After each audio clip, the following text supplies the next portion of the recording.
Hello दोस्तों, कैसे हैं आप लोग। एक बार फिर से स्वागत है आप सभी लोगों का, आप सभी के अपने चैनल सपोर्टिंग ऑफ फार्मेसी में। दोस्तों, आज का वीडियो बहुत ही महत्वपूर्ण होने वाला है, क्योंकि आज के इस वीडियो में आप लोगों को बताने वाला हूं हेयर फॉल के बारे में। आज के इस वीडियो में आप लोगों को बताएंगे हेयर फॉल क्यों होता है, हेयर फॉल होने का क्या कारण होता है, और हेयर फॉल अगर किसी को हो रहा है तो उनमें कौन कौन सी दवाइयाँ दिया जाता है, वो सारी की सारी जानकारी आप लोगों को एक ही वीडियो में देने वाला हूं। बस आप लोगों को एक बार इस वीडियो को पूरा जरूर देख लेना है, जिससे आपको हेयर फॉल से रिलेटेड पूरी की पूरी दवाइयों के बारे में भी जानकारी हो जाए कि हेयर फॉल किन किन वजह से हो रहा है और इन सारी चीज़ों में कौन कौन सी दवाइयाँ दिया जाता है, वो पूरी जानकारी आप लोगों को यहाँ पर हो जाएगा। सबसे पहली बात, स्टार्ट करने से पहले एक बात और जान लीजिए कि सपोर्टिंग ऑफ फार्मेसी के इस चैनल पर यह वीडियो बनाया जाता है केवल मेडिकल स्टूडेंट के लिए। जो मेडिकल के छात्र होते हैं उनके नॉलेज के लिए ये सारी वीडियो बनाया जाता है, जिससे उन्हें सारी की सारी जानकारी दवाओं के बारे में हो जाए। समझ गए? तो कोई भी दवा अपने से ना इस्तेमाल करें बिना डॉक्टर की सलाह के। समझ गए आप लोग? तो चलिए स्टार्ट करते हैं बिना देर किए हुए। लेकिन एक बात दोस्तों और जान लीजिए कि सपोर्टिंग ऑफ फार्मेसी के इस चैनल पर अगर आप लोग नए हो तो चैनल को भी सब्सक्राइब कर देना, बेल आइकन नहीं दबाएं, दबा लीजिएगा, जिससे हमारी नई नई वीडियोज़ का नोटिफिकेशन आपको सीधा और सीधा होम पेज पे ही मिल जाए। क्योंकि यहाँ पर मेडिकल के छात्रों के लिए नई नई जानकारी हमेशा मिलता रहता है। तो आप लोग अगर सब्सक्राइब किए रहेंगे तो कोई भी चीज़ आपको खोजना नहीं पड़ेगा, सीधा और सीधा आपको होम पेज पे ही मिल जाएगा। तो देखिए, जब हेयर फॉल होता है तो कुछ इस तरीके से धीरे धीरे करके हमारे सभी बाल झड़ करके और खाली होने लगते हैं। ठीक, मेल और फीमेल दोनों लोगों का हेयर फॉल होता है और धीरे धीरे करके बालों का संख्या क्या होता है, कम होने लगता है। तो आखिरकार ये बाल जो झड़ते हैं तो इनका क्या कारण होता है, आखिर बाल क्यों झड़ते हैं? कोई वजह तो होगा ही, वैसे तो बाल झड़ते नहीं होंगे। तो इनके बारे में चलिए सबसे पहले जानते हैं कि आखिर हेयर फॉल क्यों होता है। देखिए, पहला जो टॉपिक हमारा है वो है बाल झड़ने के कौन कौन से कारण होते हैं। आखिरकार बाल हमारा जो होता है, हेयर होता है, क्यों गिरता है, हेयर फॉल क्यों होता है। तो सबसे पहली बात, कुछ लोगों को तो नॉर्मली धीरे धीरे करके जब ज़्यादा एज होने लगता है तब उनका हेयर फॉल होने लगता है, ये हमारा नॉर्मल हेयर फॉल होता है। लेकिन कुछ लोगों को क्या होता है, डैंड्रफ के कारण हेयर फॉल होता है। सिर में बहुत ज़्यादा डैंड्रफ होता है तो उनके कारण भी कुछ लोगों को हेयर फॉल होता है। और कुछ लोगों को हेरिडिटी होता है, मतलब जेनेटिक कह सकते हैं, या फिर कह सकते हैं एड्रोजेनिक होता है, या फिर हमारे सिर में क्या हो जाता है, एलोपेशिया हो जाता है। तो इनके कारण भी हमारे हेयर फॉल होते हैं बहुत तेज़ी से। तो नॉर्मल रूप से अगर हम लोग बात करें कि कौन कौन से कारण होते हैं बाल झड़ने का, तो ये 3 कारण होते हैं जो कि बहुत इंपॉर्टेंट होते हैं। पहला तो नॉर्मल हेयर फॉल होता है, दूसरा हमारा क्या होता है, हेयर फॉल होता है डैंड्रफ के कारण, और तीसरा हम लोग अगर कह सकते हैं तो हेरिडिटी या फिर जेनेटिक कहें कि हमारे पिता का बाल झड़ा हुआ है तो धीरे धीरे करके उस एज में जाते जाते हमारा भी बाल झड़ जा रहा है। तो क्या इसे रोका जा सकता है, जेनेटिक हेयर फॉल को रोका जा सकता है? बिल्कुल रोका जा सकता है। इनके लिए बहुत सारी दवाइयां बन चुकी हैं। तो उन सारे के सारी चीज़ों के बारे में आपको बताएंगे कि अगर किसी को जेनेटिक हेयर फॉल हो रहा है, या फिर एलोपेशिया के कारण हेयर फॉल हो रहा है, या फिर नॉर्मल हेयर फॉल हो रहा है, वो सारे के सारी चीज़ों को रोकने के लिए कौन कौन सी दवाइयाँ इस्तेमाल किया जाता है, वो पूरी जानकारी आप लोगों को आसान भाषा में देने वाला हूँ। तो सबसे पहली बात, पहला हमारा जो बात होने वाला है वो होने वाला है नॉर्मल हेयर फॉल। मतलब सामान्य रूप से अगर किसी का बाल झड़ रहा है तो क्यों झड़ रहा है, उनका कारण क्या है। तो सबसे पहला दोस्तों जो कारण है वो है न्यूट्रिशन का कमी। अगर हमारे शरीर में न्यूट्रिशनल का कमी हो जाता है, डिफिशियंसी का मतलब होता है दोस्तों कमी। समझ रहे हैं? जो लोग हिंदी मीडियम के हैं, जिन्हें थोड़ा बहुत इंग्लिश में प्रॉब्लम होता है, उन्हें हिंदी में भी बता रहा हूँ, आपको कोई दिक्कत नहीं होगा। देखिए, ड्यू टू मतलब होता है कारण, ड्यू टू का मतलब होता है कारण, और डिफिशियंसी का मतलब होता है दोस्तों कमी। तो अगर मान लीजिए किसी को न्यूट्रिशनल की कमी के द्वारा बाल झड़ रहा है तो हमारा नॉर्मल हेयर फॉल होता है। और अगर मान लीजिए मौसम बदलता है तो वेदर के चेंजेस में भी कभी कभी हेयर फॉल होने लगते हैं लोगों को, तो ये भी हमारा नॉर्मल हेयर फॉल होता है। और मेडिकल कंडीशन मतलब कभी कभी कोई दवा ववा खाते हैं तो उसके द्वारा रिएक्ट करके हमारा हेयर फॉल होने लगता है, तो वो हमारा होता है मेडिकल कंडीशंस। तो ये जो तीनों की तीनों रीजन होते हैं दोस्तों, ये हमारे होते हैं नॉर्मल हेयर फॉल। सामान्य रूप से जब हमारा बाल झड़ता है तो उसे हम लोग बोलते हैं नॉर्मल हेयर फॉल। अब मान लीजिए नॉर्मल रूप से हमारे जब बाल झड़ रहे हैं तो इनका क्या होता है इलाज, इसमें हम लोग क्या क्या चीज़ें इस्तेमाल करें कि हमारा जो बाल झड़ रहा है वो रुक जाए, क्या करें क्या नहीं करें। तो चलिए जानते हैं इसके बारे में। सबसे पहली बात, अगर मान लीजिए किसी का नॉर्मल रूप से हेयर फॉल हो रहा है तो किन वजह से होता है, उनके शरीर में न्यूट्रिशन की कमी हो सकता है, मौसम चेंजेस की वजह से हो सकता है, मेडिकल कंडीशन की वजह से होता है। तो इन सारी चीज़ों को ठीक करने के लिए हम लोग इस्तेमाल करते हैं मल्टीविटामिन, जिसमें हमारे शरीर में कई प्रकार के विटामिन का इस्तेमाल इसमें होता है। तो जो कि अगर मान लीजिए किसी भी चीज़ का कमी है हमारे शरीर में तो हम लोग मल्टीविटामिन का इस्तेमाल करते हैं, जो कि पूरा पोषक देने का काम करता है। तो इसीलिए हम लोग मल्टीविटामिन का इस्तेमाल करते हैं। और एक हमारा आता है मल्टी मिनरल्स आता है, एमिनो एसिड आता है, उसके बाद आइसोफ्लेवोन्स आता है, ग्रेप सीड एक्सट्रैक्ट आता है। तो ये सारे के सारे चीज़ जो आते हैं ये हमारे इस्तेमाल किए जाते हैं नॉर्मल हेयर फॉल में। अगर किसी को नॉर्मल रूप से हेयर फॉल हो रहा है तो उनको ठीक करने के लिए हम लोग इन चीज़ों का इस्तेमाल करते हैं। मल्टीविटामिन के बारे में आप लोग जान ही रहेंगे। मल्टी मिनरल्स भी आता है हमारा, एमिनो एसिड भी हमारा आता है, आइसोफ्लेवोन्स भी आता है और ग्रेप सीड एक्सट्रैक्ट आता है। समझ गए? तो ये सारे के सारे चीज़ों का इस्तेमाल किया जाता है अगर मान लीजिए किसी को नॉर्मल हेयर फॉल हो रहा है। इसी के साथ हम लोग आगे बात करने जा रहे हैं दोस्तों कि नॉर्मल हेयर फॉल में जो आप लोगों को किट बताए हैं उनके बारे में थोड़ा सा आप लोग जान लीजिए डिटेल। जैसे कि हमारा ये आता है फोली हेयर्स आता है, ठीक, और ये हमारा मल्टीविटामिन का आता है जिसका नाम होता है एच फिट हेयर। थोड़ा सा इसको जूम करके अगर देखेंगे तो यहाँ पर आप लोगों को जो बताए हैं वही है, मल्टीविटामिन यही है जिसका नाम है एच फिट हेयर, जो कि ये हमारा दिया जाता है मल्टीविटामिन में। समझ गए? ये हमारा होता है, इसमें क्या क्या चीज़ होता है, multivitamin, multi mineral, amino acid के साथ साथ हमारा isoflavones, grape seed extract tablet, ये सारे के सारे कॉम्बिनेशन मिल करके ये हमारा एच फिट हेयर बना होता है, जो कि ये भी प्रोवाइड किया जाता है। इसी के साथ हमारा ये भी दिया जाता है बायोटीन होता है, जिसे हम लोग बोलते हैं, जिसके नाम से ज़्यादा फेमस होता है वो होता है VV7 हेयर, ये ज़्यादातर प्रोवाइड किया जाता है। और एक हमारा बायोटीन में आता है दोस्तों, क्या होता है, ये हमारा होता है हेयर ब्लेस। समझ गए? ये भी हमारा होता है। तो ये सारे के सारे जो होते हैं टैबलेट, ये हमारा अगर मान लीजिए किसी को नॉर्मल हेयर फॉल हो रहा है, अगर किसी को मान लीजिए नॉर्मल हेयर फॉल हो रहा है तो उन सारी चीज़ों को ठीक करने के लिए ये सारे के सारे मेडिसिन दिए जाते हैं। और नॉर्मल हेयर फॉल हमारा कैसे होता है, पहली बात तो न्यूट्रिशन की कमी होने पर दिया जाता है, उसके बाद वेदर जब चेंज होता है तब दिया जाता है, या फिर मान लीजिए किसी को मेडिकल कंडीशन में बाल झड़ जा रहा है तब हम लोग देते हैं। तो ये सारे के सारे नॉर्मल हेयर फॉल होते हैं, इसमें कोई बीमारी नहीं हुआ है, आपको न्यूट्रिशन की कमी हो गया है, या फिर वेदर चेंज मतलब मौसम में बदलाव हो रहा है, या फिर कोई मेडिकल कंडीशन की वजह से हेयर फॉल हो रहा है, तो ये कोई खास बीमारी नहीं है, बस नॉर्मल रूप से हो रहा है, तो सिंपली इसको ठीक किया जा सकता है, जिस केस में ये सारी की सारी दवाइयाँ प्रोवाइड किया जाता है। तो आई होप इतनी बातें आपको पूरी की पूरी समझ में आया होगा। अभी तक किसी को कोई डाउट हो तो कमेंट बॉक्स में जरूर बताइएगा। इसी के साथ थोड़ा सा और जान लीजिए आप लोग, नॉर्मल हेयर फॉल जब हो रहा है तो इसमें हम लोग क्या क्या और चीज़ें करते हैं। जैसे मान लीजिए नॉर्मली हेयर फॉल हो रहा है, नहीं रुक रहा है, हम लोग ये दवा इस्तेमाल किए, ठीक, नहीं ठीक हुआ, ये दवा खाएं नहीं ठीक हुआ, ये दवा खाएं नहीं ठीक हुआ, ये दवा ठीक हुआ, खाएं नहीं ठीक हुआ, तब हम सोचेंगे कि हाँ नॉर्मल हेयर फॉल हो रहा है, ठीक है, ये दवा खाएं लेकिन नहीं ठीक हो रहा है, तब हम क्या करें। तो इन चीज़ों को पता लगाने के लिए हम एक टेस्ट कराते हैं, जिसके माध्यम से हमें पता चलता है कि आखिर मेन चीज़ कहाँ से दिक्कत हो रहा है। तो उस चीज़ को पता करने के लिए आखिर हेयर फॉल क्यों हो रहा है, ये दवा हमने खाया तब भी नहीं ठीक हुआ, तो हम लोग पता करने के लिए आखिर किस बीमारी की वजह से हमारा हेयर फॉल हो रहा है, तो उसको जानने के लिए हम लोग vitamin D and vitamin B12 का टेस्ट कराते हैं। कौन सा टेस्ट कराते हैं दोस्तों, vitamin D and B12 test कराते हैं, जिसके माध्यम से हमें करेक्ट पता चल जाता है कि हाँ इस वजह से हमारा बाल झड़ रहा है। लेकिन सिंपल रूप से पहले ये दवाओं का इस्तेमाल किया जाता है, ये दवाओं का इस्तेमाल किया जाता है, जिसमें आप लोगों को बताएं हैं क्या क्या चीज़ें आता है। मल्टीविटामिन हो गया, मल्टी मिनरल्स आ गया, एमिनो एसिड हो गया, आइसोफ्लेवोन्स हो गया, ग्रेप सीड एक्सट्रैक्ट, ये सारी की सारी चीज़ें आती हैं नॉर्मल हेयर फॉल को रोकने के लिए, जिनका इमेज यहाँ पर लगा दिया हूँ, आप लोग देख सकते हैं। समझ गए आप लोग। लेकिन अगर कोई पेशेंट ऐसे होते हैं, कुछ लोगों का तो रुक जाता है, लेकिन मान लीजिए कुछ लोग ऐसे हैं जिनका नहीं रुक रहा है, तो उनको बोला जाता है कि आप ये टेस्ट करवा लीजिए, जिससे पूरी बात पता चल जाएगा कि आखिर ये नॉर्मल हेयर फॉल है या फिर कोई दिक्कत है, किस वजह से झड़ रहा है बाल। तो इसलिए हम लोग विटामिन डी एंड B12 का टेस्ट कराते हैं, जिससे हमें पूरी जानकारी मिल जाता है कि हाँ ये दिक्कत है और इस वजह से हेयर फॉल हो रहा है। समझ गए आप लोग। आई होप इसमें किसी को कोई कन्फ्यूजन नहीं होगा। और इसी के साथ हम लोग बात करने जा रहे हैं, मान लीजिए किसी को हेयर फॉल हो रहा है डैंड्रफ के कारण। डैंड्रफ को हिंदी में दोस्तों बोलते हैं, हम अगर मान लीजिए हमारे सिर में रूसी हो जाता है बहुत ज़्यादा, और बहुत ज़्यादा बाल में इस तरह से अगर करते हैं खुजली, तो बहुत ज़्यादा रूसी झड़ रहे हैं, बहुत ज़्यादा डैंड्रफ निकल रहे हैं, तो कभी कभी उनकी वजह से भी हेयर फॉल होने लगता है, बाल झड़ने लगता है। तो उन सारी चीज़ों को ठीक करने के लिए हम लोग किन किन चीज़ों का इस्तेमाल करते हैं। अगर मान लीजिए बालों में बहुत ज़्यादा डैंड्रफ हो गया है, तो डैंड्रफ होने पर खुजली होता है, और जब खुजली होगा तो ये देखा जाएगा कि ये फंगल इन्फेक्शन का लक्षण देखा जा रहा है, कि यहाँ पर फंगल इन्फेक्शन का मेडिसिन दिया जाएगा। दांत खात खुजली होता है तो वही प्रॉब्लम थोड़ा थोड़ा लक्षण ये भी देखा जाता है, इसलिए हम लोग फंगल इन्फेक्शन का दवा देते हैं, जैसे कि कीटोकोनाजोल हो गया, फ्लूकोनाजोल हो गया।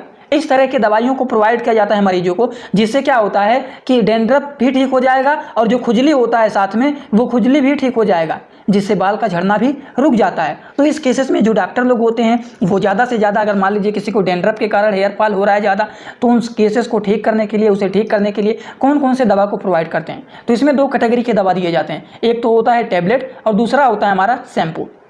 तो इस तरह से अगर चार्ट बनाना चाहते हैं आप अपने कॉपी में बना सकते हैं कि इसमें दिया जाता है शैम्पू और टैबलेट। शैम्पू में दोस्तों दिया जाता है कीटोकोनाजोल, यहाँ पर भी देखिए जोल आया हुआ है, और ये हमारा जो टैबलेट दिया जाता है वो होता है फ्लूकोनाजोल, यहाँ पर भी जोल आया हुआ है। तो इससे आप अनुमान लगा लेंगे, अगर आप मेडिकल के छात्र हैं और आप लोग हमारा सफिक्स और प्रीफिक्स का वीडियो देखे होंगे तो उसमें आप लोगों को बताए थे कि इस तरह के कोड आपको बताए थे कि लास्ट में अगर जोल आ जाता है तो उसी से आप अनुभव लगा लेंगे कि ये मेडिसिन हमारा किस कैटेगरी का मेडिसिन है।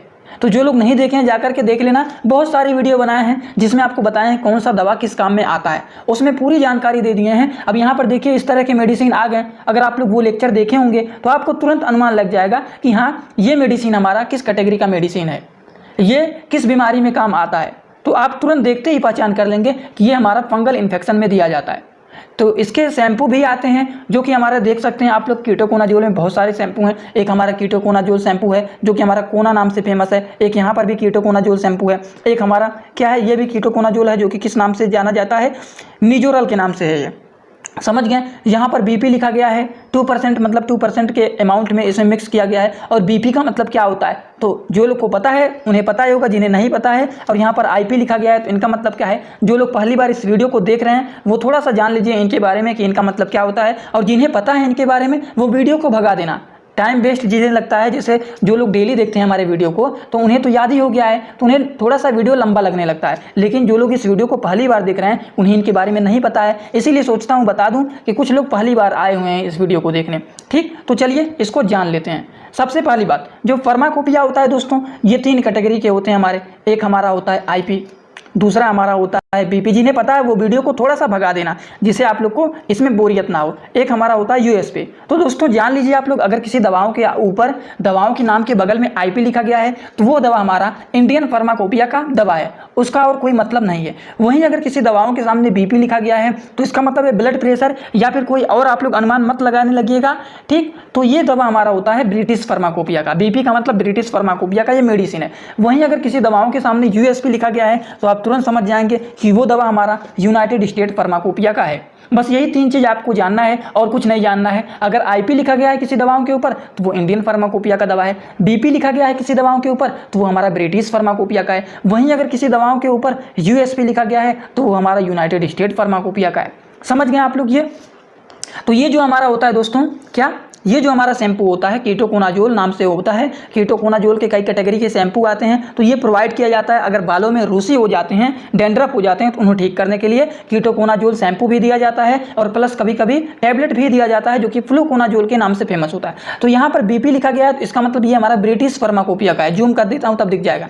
देखिए यहाँ पर बीपी लिखा गया है, क्या लिखा गया है, कीटोकोनाजोल शैम्पू बीपी, बीपी का मतलब ये ब्रिटिश फार्माकोपिया का है। वहीं फ्लूकोनाजोल में आप लोग देख सकते हैं टैबलेट में क्या लिखा गया है, फ्लूकोनाजोल टैबलेट, जो कि हमारा 150 mg का टैबलेट है, जो कि हमारा इंडियन फार्माकोपिया का ये टैबलेट है, जो कि जोकोन नाम से ज़्यादा फेमस होता है और ये 150 mg का होता है। ये इनके ब्रांड नेम होते हैं। अब इसमें कोई चीज़ ऐसा रह गया जो कि आप नहीं समझ पा रहे हैं, इसमें कुछ चीज़ ऐसा बचा, सब कुछ तो आपको बता ही दिए, तो कुछ ऐसा नहीं बचा हुआ है। कोई भी दवा उठाएंगे तो देखते ही हर एक चीज़ की जानकारी आप दे देंगे। तो ये दोस्तों हमारा होता है, अगर मान लीजिए किसी को डैंड्रफ के कारण बाल झड़ रहे हैं तो उसमें शैम्पू दिया जाता है और टैबलेट दिया जाता है। शैम्पू में कीटोकोनाजोल शैम्पू दिया जाता है और टैबलेट अगर दिया जाएगा तो फ्लूकोनाजोल टैबलेट दिया जाएगा। आई होप ये सारी बात समझ में आ गया होगा आप लोगों को। अगर मान लीजिए टैबलेट का इस्तेमाल करने के दिया जा रहा है कि हाँ ये टैबलेट आप खा सकते हैं, तो इनका डोज क्या होता है, इनका डोज जो होता है वो दिया जाता है ओडी से बीडी तक दिया जाता है। अब ओडी बीडी का मतलब क्या होता है, इनका डोज यही होता है, ओडी ले सकते हैं या फिर बीडी ले सकते हैं, ये डॉक्टर लिख देंगे डोज के सामने। इसका मतलब होता है यदि किसी दवाओं के सामने ओडी लिखा गया है या फिर बीडी लिखा गया है डोज में, या फिर कहीं टीडीएस लिखा गया है, या फिर मान लीजिए कहीं पर QID लिख दिए हैं, तो इनका मतलब क्या होता है दोस्तों। अगर किसी दवाओं के सामने डॉक्टर डोज में ओडी लिख दिए हैं तो इसका मतलब इस दवा को दिन भर में केवल 1 बार खाना है। वहीं अगर डॉक्टर किसी दवाओं के सामने बीडी लिख दिए हैं डोज में तो इसका मतलब उस दवा को दिन भर में 2 बार खाना है, मतलब सुबह और शाम। वहीं अगर TDS लिख दिए हैं किसी दवाओं के डोज के सामने, इसका मतलब उस दवा को दिन भर में 3 बार खाना है। वहीं दोस्तों अगर किसी दवाओं के सामने QID लिख दिए हैं तो मतलब उस दवा को दिन भर में 4 बार खाना है। तो ये जो हमारा होता है, ये टैबलेट को आप लोग ओडी से बीडी ले सकते हैं। ये आपके कंडीशन को देखते हुए डॉक्टर लिखते हैं, या तो ओडी लिख देंगे या तो बीडी लिख देंगे, मतलब दिन भर में 1 से 2 बार खाने के लिए डॉक्टर सलाह देते हैं इस टैबलेट को। वो तो कंडीशन देख करके बताया जाता है कि किस कंडीशन में किस डोज को लेना है। ठीक, लेकिन आपको जानकारी दे रहा हूँ कौन कौन से दवाओं को दिया जाता है, बस वो आप लोग जानिए। डोज तो डॉक्टर बताएंगे कंडीशन को देखते हुए पेशेंट का। ठीक, तो ये होता है कीटोकोनाजोल और होता है हमारा फ्लूकोनाजोल, जो कि दिया जाता है अगर किसी का डैंड्रफ के कारण हेयर फॉल हो रहा है। समझ गए आप लोग। अब आते हैं अपने मेन मुद्दे पर जो कि इंपॉर्टेंट है, बहुत इंपॉर्टेंट है, इसको सभी को जानना चाहिए। मान लीजिए हेरिडिटी, कुछ लोग कहते हैं जेनेटिक के कारण बाल झड़ रहा है, कुछ लोग कहते हैं एंड्रोजेनिक हो सकता है, कुछ लोग कहते हैं एलोपेशिया के कारण हेयर फॉल हो रहा है। तो इन सारे के कारण अगर मान लीजिए किसी का हेयर फॉल हो रहा है, बाल झड़ रहे हैं, तो उसको कैसे रोका जाए? उसको ठीक करने के लिए मिनॉक्सिडिल आता है। मिनॉक्सिडिल हमारा कई अलग अलग परसेंट के होते हैं। अगर मान लीजिए किसी का थोड़ा बहुत हेयर फॉल हो रहा है, धीरे धीरे लक्षण देखे जा रहे हैं कि हाँ जेनेटिक दिखाई दे रहा है कि हमारे पिता का बाल इस तरह से झड़ा हुआ है, आगे का पूरा खाली है और आपका भी धीरे धीरे इस तरह से पोर्शन बनते हुए जा रहा है, हेयर का धीरे धीरे बाल झड़ते हुए चले जा रहे हैं इस तरह से, और आगे के पूरे खाली हो जाएंगे, ऐसा आपको फील हो रहा है, तो आपको रुकना नहीं है। इस कंडीशन में आपको डॉक्टर का सलाह लेना है और डॉक्टर इस कंडीशन में मिनॉक्सिडिल को देते हैं। अब मिनॉक्सिडिल हमारा अलग अलग परसेंट का आता है, 5% का आता है, 10% का आता है, 3% का आता है, कई अलग अलग कैटेगरी के कई अलग अलग परसेंट के आते हैं, जिनके पास जो होता है वो देते हैं। समझ गए। अब मिनॉक्सिडिल में हमारा देखिए नाम तो सेम रहेगा, लेकिन इनका जो ब्रांड नेम होता है वो थोड़ा सा डिफरेंट कर देंगे। मिनॉक्सिडिल ये भी है हमारा, मिनॉक्सिडिल क्या है, ट्रॉपिकल सॉल्यूशन, और ये हमारा 5% का है। थोड़ा सा जूम करेंगे आप लोग तो यहाँ पर दिख जाएगा क्या लिखा गया है, USP। तो ये हमारा क्या है, ये जो हमारा है यूनाइटेड स्टेट फार्माकोपिया का मिनॉक्सिडिल ये है, जिसका नाम है मिनीटॉप। मिनीटॉप के नाम से फेमस होता है और इसको जो कहते हैं ये हमारा होता है मिनॉक्सिडिल। समझ गए आप लोग। और ये भी हमारा देखिए, ये भी हमारा मिनॉक्सिडिल जो होता है ट्रॉपिकल सॉल्यूशन होता है, ये भी हमारा 5% का है, और ये भी हमारा किसका है, ये भी हमारा किस फार्माकोपिया का है, यूनाइटेड स्टेट फार्माकोपिया का ये भी हमारा है। इसी के साथ हमारा ये भी आता है जो कि हमारा क्या होता है, टुगलिन, ठीक, टुगेन सॉल्यूशन। तो ये भी दोस्तों हमारा होता है जो कि इन कंडीशन में दिया जाता है। अगर किसी को कहा जाता है कि नॉर्मल हेयर फॉल नहीं हो रहा है, इनको हेरिडिटी या फिर जेनेटिक कह सकते हैं या फिर एड्रोजेनिक कह सकते हैं या फिर एलोपेशिया के कारण हो सकता है, तो इस तरह के मिनॉक्सिडिल को दिया जाता है। समझ गए। इसी के साथ साथ कभी कभी टैबलेट भी दिया जाता है जिसका नाम होता है फिनास्टेराइड टैबलेट। मिनॉक्सिडिल के साथ कभी कभी इस टैबलेट को भी दिया जाता है, फिनाक्सिडेरेट टैबलेट को, ठीक, क्या है, फिनास्टेराइड टैबलेट। समझ गए आप लोग। इस टैबलेट को प्रोवाइड किया जाता है अगर मान लीजिए इस कंडीशन का थोड़ा सा बहुत तेज़ी से हेयर फॉल होने लग गया, तब इसके साथ साथ मिनॉक्सिडिल के साथ साथ हम लोग इस टैबलेट को भी प्रोवाइड करते हैं, जिससे क्या होता है, हेयर फॉल कंट्रोल में आ जाता है। चलिए आगे बात करते हैं। अगर मान लीजिए किसी का, अब ये सारी दवाइयों का इस्तेमाल करने के बाद ये तीनों कंडीशन को देखते हुए दवाओं के दिया गया, मान लीजिए ये तीनों कंडीशन मतलब नॉर्मल हेयर फॉल हो गया, डैंड्रफ के कारण, हेरिडिटी, जेनेटिक, एड्रोजेनिक, एलोपेशिया, ये सारे के सारे जो दवाइयाँ आपको बताए हैं, मान लीजिए ये दवा काम ही नहीं कर रहा है, हमारे जो हेयर होते हैं एकदम पतले हो गए हैं, बाल झड़ना रुक नहीं रहा है, बाल हमारा एकदम कमज़ोर हो गया, तो उस केसेस में हम लोग क्या करते हैं, उस केसेस में एक नया थेरेपी आ गया है जिसका नाम होता है PRP थेरेपी। इसका मतलब होता है प्लेटलेट्स रिच प्लाज्मा थेरेपी। इसमें क्या होता है, हेयर ट्रीटमेंट प्रोसीजर होता है। इसमें सबसे पहले क्या किया जाता है, special collection tube is you draw your blood is placed into the centrifuge. Blood को निकाला जाता है और उसको प्लेस किया जाता है सेंट्रीफ्यूज में। उसके बाद क्या किया जाता है, आफ्टर सेंट्रीफ्यूजन के बाद क्या किया जाता है, PRP मतलब platelets rich plasma therapy which contain concentrated with grow factor extract. उसके बाद तीसरे पॉइंट में हम लोग क्या करते हैं, 3 स्टेप इसमें होता है। तीसरे स्टेप में हम लोग करते हैं PRP को इंजेक्ट करते हैं into the affect scalp using small needle. Simple सा रूप आप लोग जान लीजिए कि ब्लड को निकालते हैं, इसमें से प्लेटलेट्स को अलग करते हैं और प्लेटलेट्स को अलग करके हम लोग उसको इंजेक्ट करते हैं जहां पर हमारे बाल कमज़ोर हो रहे हैं। अगर मान लीजिए हमारे यहाँ पर बाल कमज़ोर हो रहे हैं तो उस तरह से हम लोग इस PRP थेरेपी को कराते हैं और जिसके माध्यम से हमारे ब्लड को निकाल करके और प्लेटलेट्स को हम लोग यहाँ पर प्रोवाइड इस तरह से करते हैं। डॉक्टर लोग जानते हैं इनके बारे में पूरी डिटेल। ये नया थेरेपी आया हुआ है जो कि बहुत तेज़ी से चल रहा है। तो बाल जहाँ पर एकदम पतले हो रहे हैं वहाँ पर ये किया जाता है, जिससे क्या हो जाते हैं, बाल घने हो जाते हैं और जो पतले पतले हेयर हैं वो मजबूत भी हो जाते हैं। तो इस कारण से ये थेरेपी कराया जाता है जिसका नाम होता है PRP हेयर ट्रीटमेंट प्रोसीजर होता है। इसमें ब्लड को निकाल करके फिर इसमें प्लेटलेट्स को अलग करके उसके बाद इसको इंजेक्ट कराया जाता है, जिससे क्या होता है, जो पतले बाल होते हैं वो मजबूत हो जाते हैं और मजबूत होने के बाद क्या होते हैं, बाल झड़ना रुक जाता है।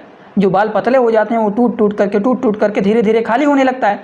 इसीलिए हम लोग इसको कराते हैं इस थेरेपी का, जिसका नाम होता है प्लेटलेट्स रिच प्लाज्मा थेरेपी। लेकिन कभी कभी मान लीजिए किसी का ये भी थेरेपी काम नहीं किया, बाल झड़ ही गया पूरा। अब मान लीजिए बाल झड़ गया तो उसका क्या इलाज है। अब मान लीजिए ये हमारा सिर है, अब सिर में केवल साइड हेयर बचा, पीछे का थोड़ा थोड़ा बचा और आगे का इतना पूरा बाल हमारा झड़ चुका है। अब यहाँ पर कोई भी दवा करा लें, अब हमारा बाल पूरा झड़ चुका है तो अब यहाँ पर दवा काम नहीं कराएगा। दवा जब नहीं काम करेगा तो इसका जो लास्ट चारा होता है दोस्तों, वो होता है हेयर ट्रांसप्लांट, जो कि धीरे धीरे करके इस समय पर अब ये भी फेमस होते हुए जा रहा है और इसका भी सक्सेस देखा जा रहा है। अब आप लोग भी सुने होंगे कि बहुत सारे लोग हेयर ट्रांसप्लांट करा लेते हैं। तो इसमें क्या किया जाता है, इसमें कहीं अलग से हेयर नहीं निकाला जाता है कि दूसरे का बाल निकाल करके और आपके सिर में यहाँ पर लगा दिया जाए, ये नहीं किया जाता है। आपके पीछे का साइड का बाल थोड़ा थोड़ा करके एक दो करके निकाल करके और क्या करेंगे, यहाँ पर इस तरह से लगा देते हैं, जिससे क्या हो जाता है, यहाँ पर भी हेयर आ जाते हैं। यहाँ पर पीछे बहुत ज़्यादा हम लोग के बाल होते हैं, बहुत ही घना बाल होता है, तो इसको निकाल करके हम लोग यहाँ पर क्या करते हैं, इसको इंजेक्ट कर देते हैं। और जब यहाँ लगा देते हैं बालों को तो ये एक तरह से ये पौधा जो नहीं होता है, बैठा देते हैं, एक पौधा हो जाता है छोटा छोटा करके, उस तरह से ये इस तरह से लगा दिया जाता है। अब जब लग जाता है ये तो धीरे धीरे करके ये ग्रोथ करने लगेगा। ठीक, ये प्लांट बन जाएगा। जैसे मान लीजिए हम लोग कोई यहाँ पर मान लीजिए फील्ड है और यहाँ पर हम लोग कोई बीज लगा दिए, छोटा छोटा बीज लगा दिए। अब यहाँ पर तुरंत क्या होगा, धीरे धीरे करके यहाँ पर प्लांट निकलने लगेंगे। जब बीज लगा देंगे तो प्लांट निकलने लगेगा। उसी तरह से हमारा हेयर ट्रांसप्लांट होता है, समझ गए। तो साइड के हेयर को निकाल लेंगे और इसको यहाँ पर लगा देंगे। लगाने के बाद उसके बाद डॉक्टर आपको बताएंगे क्या क्या परहेज करना है, क्या क्या नहीं करना है, वो सारी चीज़ों को देखते हुए और हमारा बाल देखेंगे, ग्रोथ इस तरह से हो जाता है। तो ये हमारा लास्ट चारा होता है जो कि हमारा होता है हेयर ट्रांसप्लांट, और लास्ट रिजल्ट जो होता है वो होता है अच्छे से बाल आ जाता है। तो ये लास्ट चारा होता है, जब दवाओं खाने से बाल नहीं रुकता है तब हम लोग लास्ट में इसका उपचार करते हैं। तो दोस्तों आई होप आपको पूरी की पूरी बात समझ में आया होगा। आज का लेक्चर कैसा लगा कमेंट बॉक्स में जरूर बताइएगा। अगर आप लोग चैनल पे नए हो तो चैनल को सब्सक्राइब करके बेल आइकन को दबाना मत भूलिएगा। तो चलिए दोस्तों, thanks for watching my video. Like comment share and subscribe this channel.